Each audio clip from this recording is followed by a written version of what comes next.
na si VP sa ang utos po, kailan niyang lumitaw? ito po ay nilabas ngayon lang hapon. Ngayon lang? Opo. Pero ito yung resolution, may date siya ng July 8. Pero ngayon lang nilabas? Ngayon lang po inilabas. Kasi 11 pa lang po ngayon eh. Ha? Ano sinasabi? Ito po, in order to assist the court in the full resolution of the various petitions assailing the impeachment complaints against Vice President Sara Duterte, the court, without prejudice to the resolution of other issues, resolved to require the respondents, ang tinutukoy po dito sa yung Senado at yung House, to submit the following information under oath, accompanied by relevant documents, if any. A.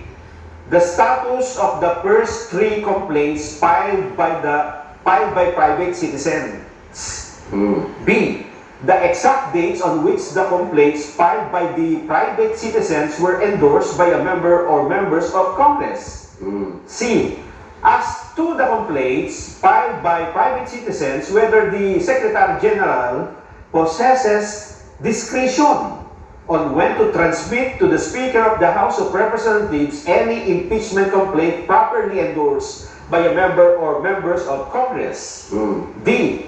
As to the complaints filed by the private citizens, the basis and authority of the Secretary General to refuse the transmittal of the complaints for impeachment to the Speaker of the House of Representatives for inclusion in the order of business within 10 session days from the time it was properly endorsed by a member of the House of Representatives.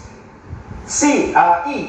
As to the complaint filed by the private citizen and regardless of the legal position of the respondents, the number of session days that lapse from the time the complaints were properly endorsed by a member of the House of Representatives to its transmittal to the Speaker of the House of Representatives and its inclusion in the order of business. F. As to the articles of impeachment transmitted to the Senate, which office or committee prepared the draft of articles of impeachment and when it was completed. G. As to the articles of impeachment transmitted to the Senate, when it was circulated to the members of the House of Representatives and whether it was circulated to all the members of the House of Representatives. H. As to the articles of impeachment transmitted to the Senate, when it was circulated to the members of the House of Representatives, whether it was accompanied by the evidence for each article charged, or if there was a committee report for the information of the members to decide on whether to endorse or not.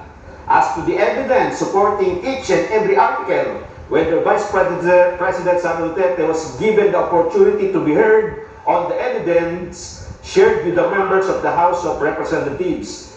J. As to the articles of impeachment transmitted to the Senate, whether each of the members of the House of Representatives had time to peruse the charges and the evidence before affixing their consent.